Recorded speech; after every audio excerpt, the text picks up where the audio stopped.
Bonjour et bienvenue dans cette vidéo. Aujourd'hui, on va parler du challenge lecture de Vox Literaria, c'est-à-dire le défi du Minotaure.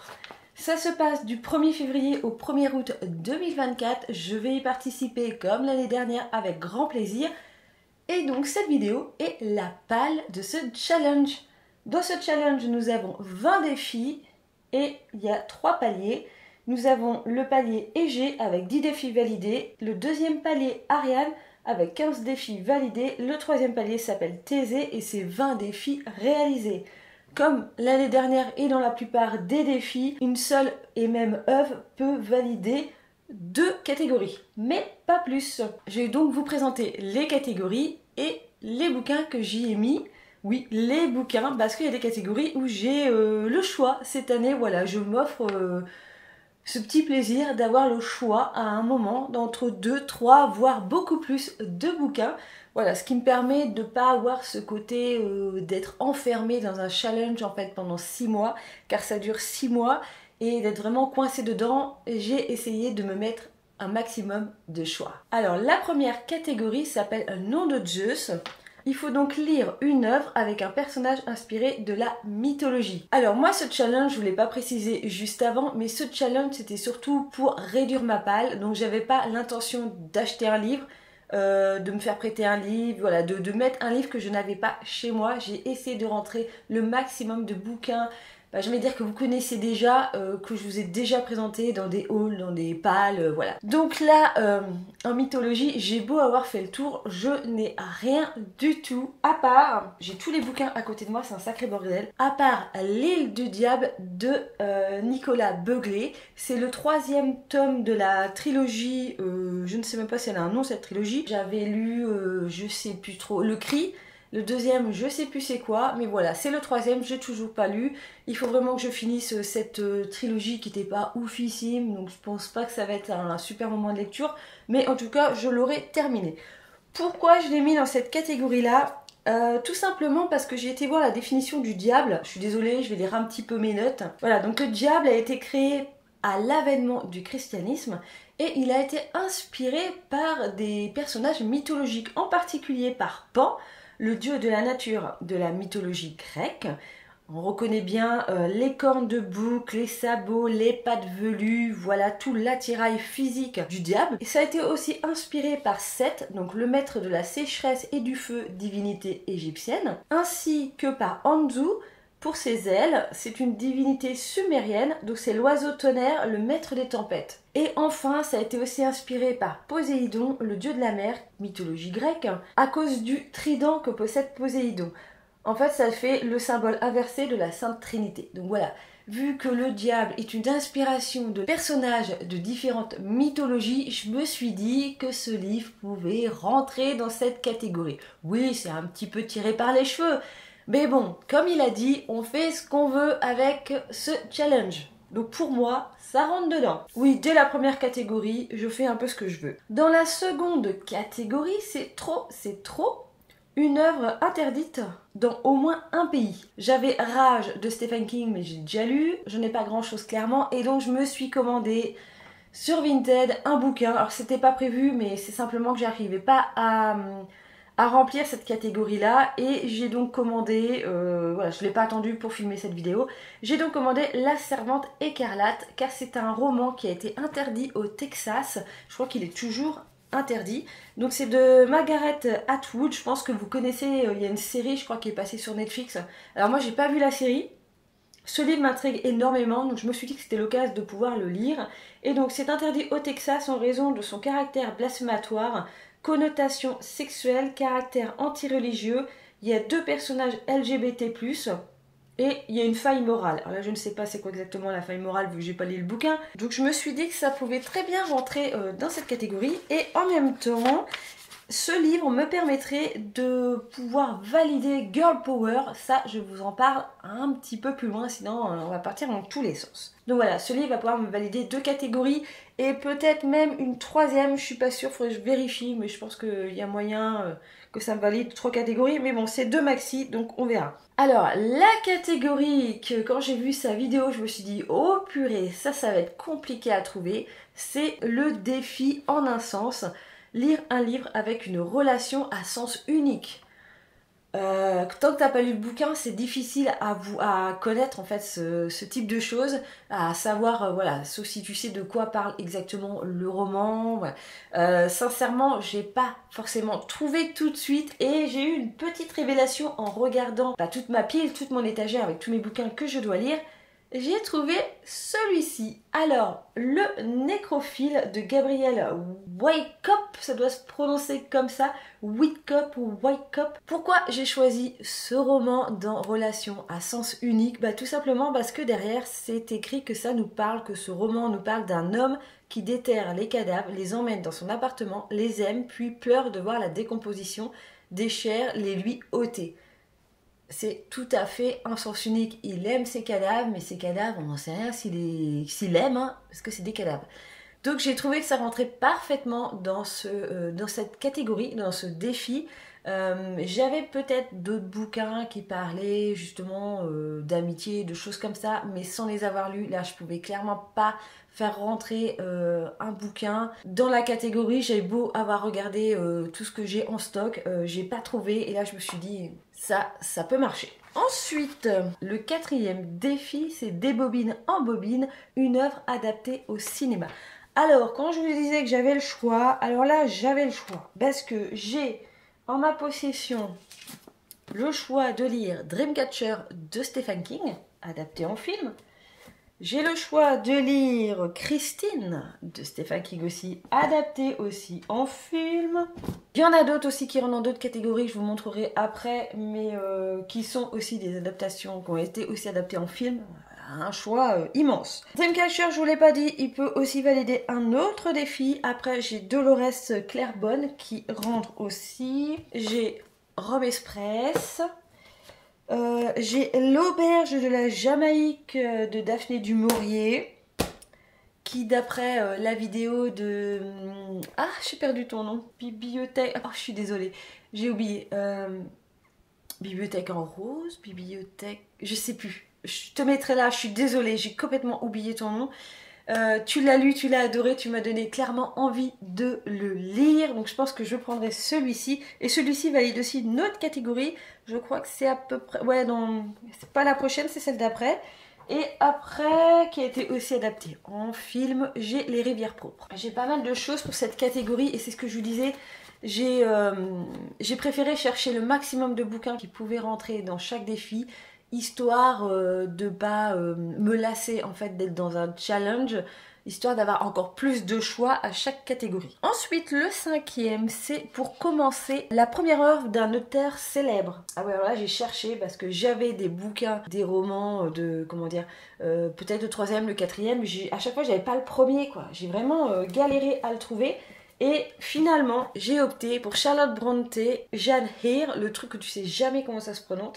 C'était son premier roman, ça a été des poésies, des choses comme ça qu'elle a écrit juste avant, et vraiment le premier gros roman, c'est celui-ci. Ce roman me valide aussi une autre catégorie si jamais je le lis. Après, nous avons, en sixième, nous avons En voiture Simone, et là c'est une œuvre dont l'action se passe dans le pays de tes rêves. Alors... J'ai pas forcément un pays, le pays de mes rêves, mais moi l'adolescence ce que j'aimais beaucoup c'était l'Angleterre. J'ai fait une grosse fixette sur l'Angleterre et du coup je me suis dit que de mettre un manoir en Cornouailles, c'était très très bien pour cette catégorie-là. Vu que ça représente l'Angleterre. C'est pas forcément la meilleure partie de l'Angleterre. Moi, je serais peut-être plus vers, un petit peu plus vers l'Écosse. Mais là, on est plus dans le sud, la pointe sud-ouest. Voilà. Mais bon, ça rentre à peu près dedans. Donc, j'ai ça. Et sinon, j'aime aussi beaucoup Venise. Alors, en fait, j'ai pris cette catégorie plutôt dans quel endroit tu aurais envie d'aller, quoi. Et j'ai l'hôtel hanté qui se passe à Venise. Donc j'ai celui-là aussi que je pourrais mettre dedans. Et comme je vous disais, j'ai l'auberge de la Jamaïque qui peut aussi valider cette catégorie parce que ça se passe aussi en Cornouailles. Ensuite, nous avions Mon précieux, une œuvre de moins de 50 pages. Alors clairement en physique, je n'en ai pas. Je suis abonnée au site de l'éditeur Monsieur Toussaint Louverture. J'avais reçu des petites œuvres de Michael McDowell qui font, je crois, 25-26 pages grand maximum.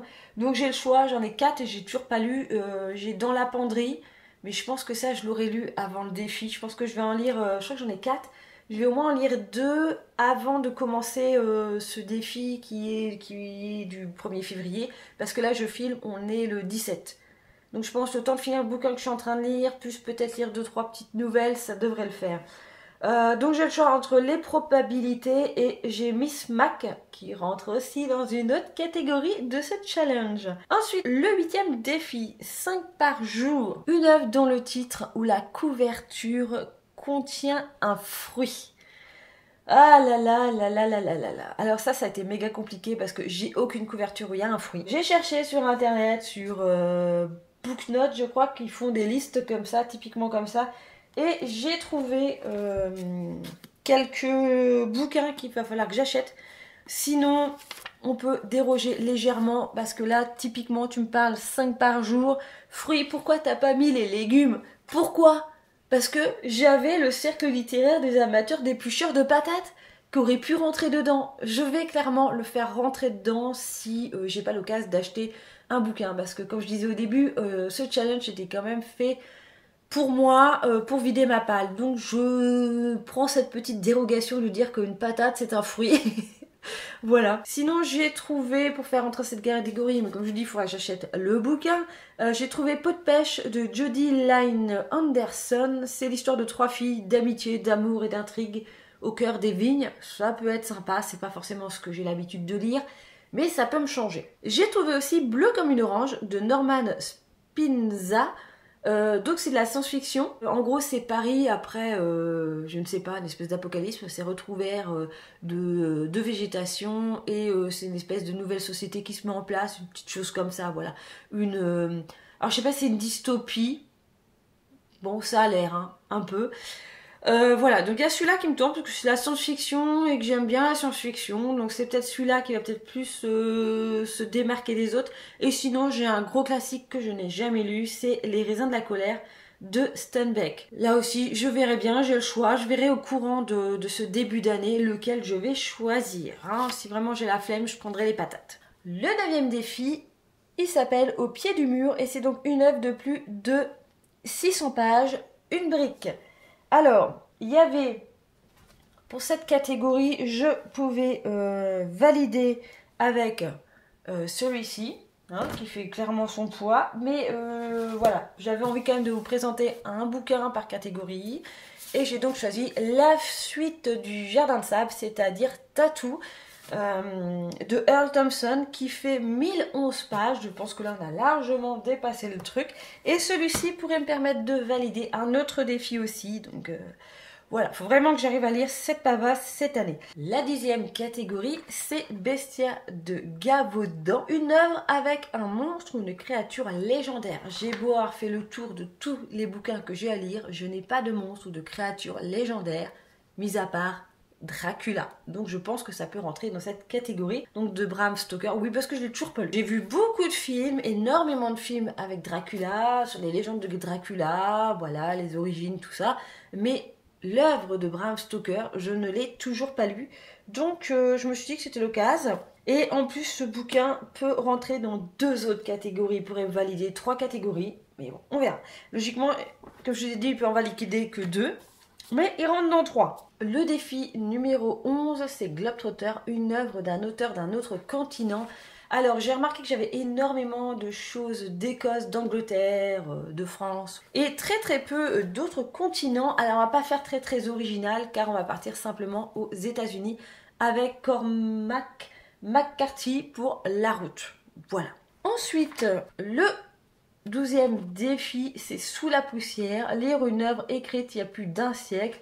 Bon bah ça, j'avais un petit peu l'embarras du choix, mais j'ai choisi Au bonheur des dames de Zola. Vous avez sûrement vu dans un de mes hauls, j'ai acheté voilà, des œuvres de Zola parce que j'aimais beaucoup et j'avais envie de faire toute la collection complète. Bah, toute l'histoire en fait des Roger...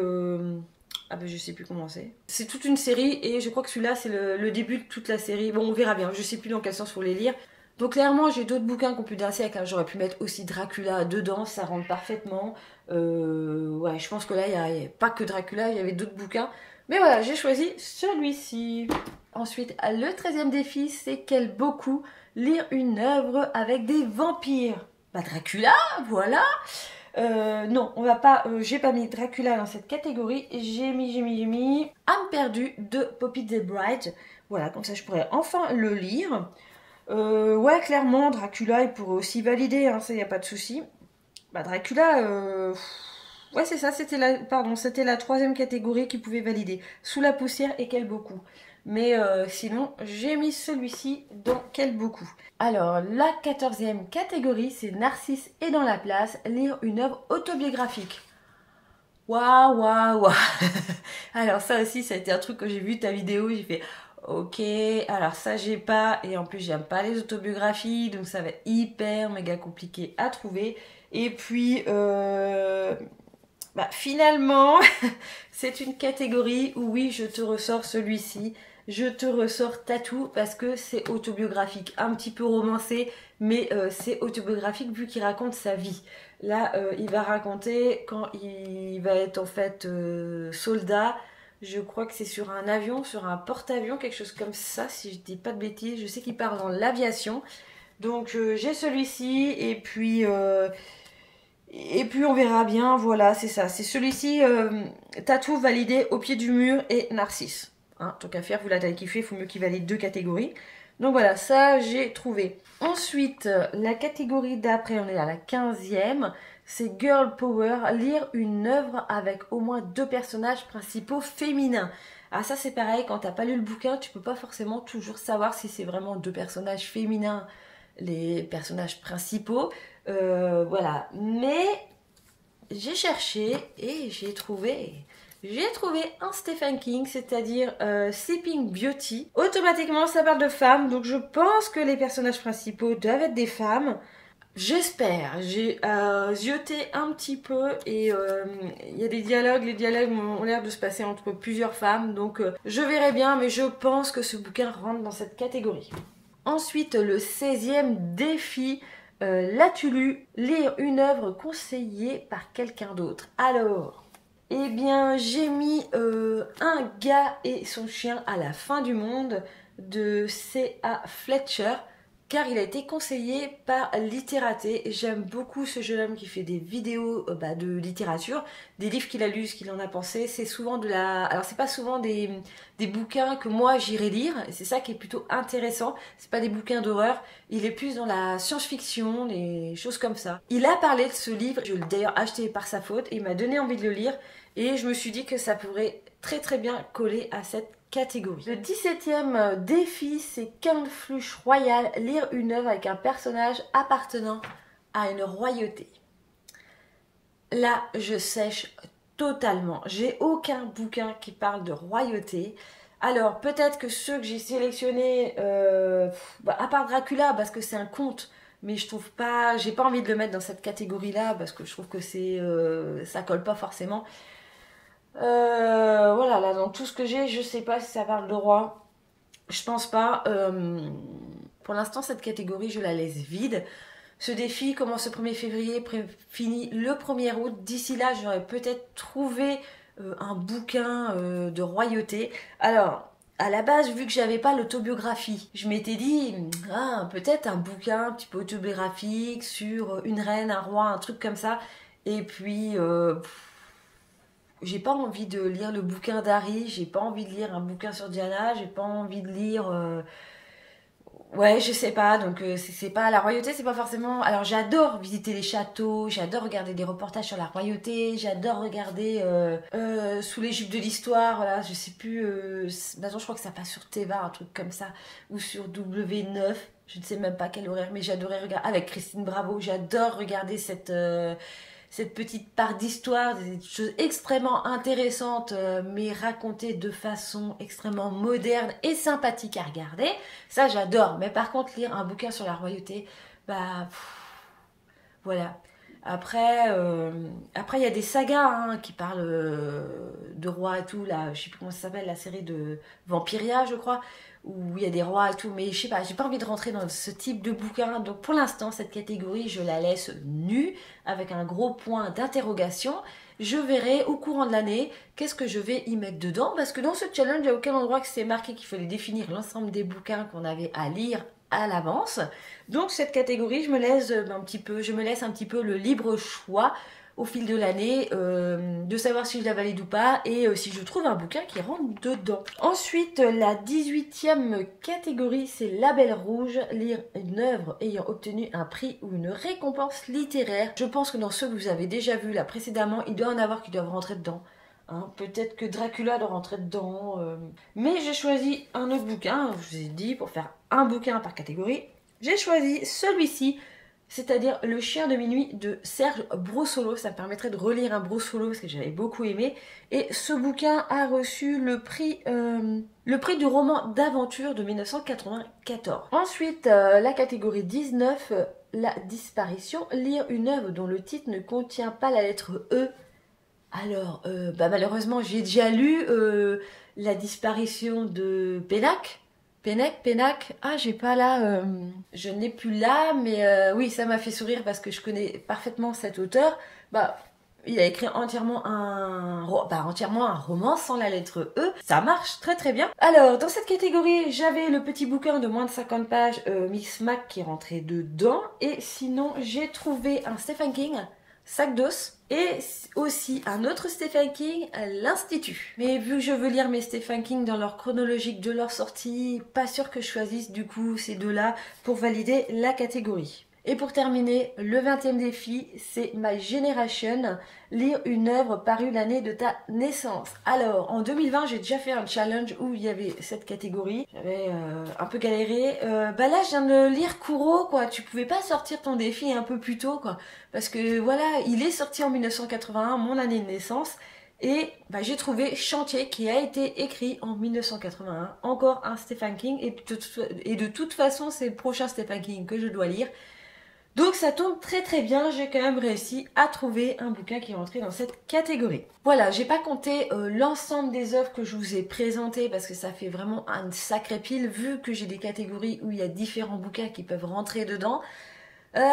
Franchement, au premier visionnage de la vidéo de Vox, j'étais vraiment dubitative à me dire ouah, ça va être costaud pour trouver des bouquins qui rentrent dans chaque catégorie. Et finalement, j'ai quand même réussi à remplir toutes ces catégories, à part une, mais je me laisse le temps de peut-être pouvoir trouver ce roman.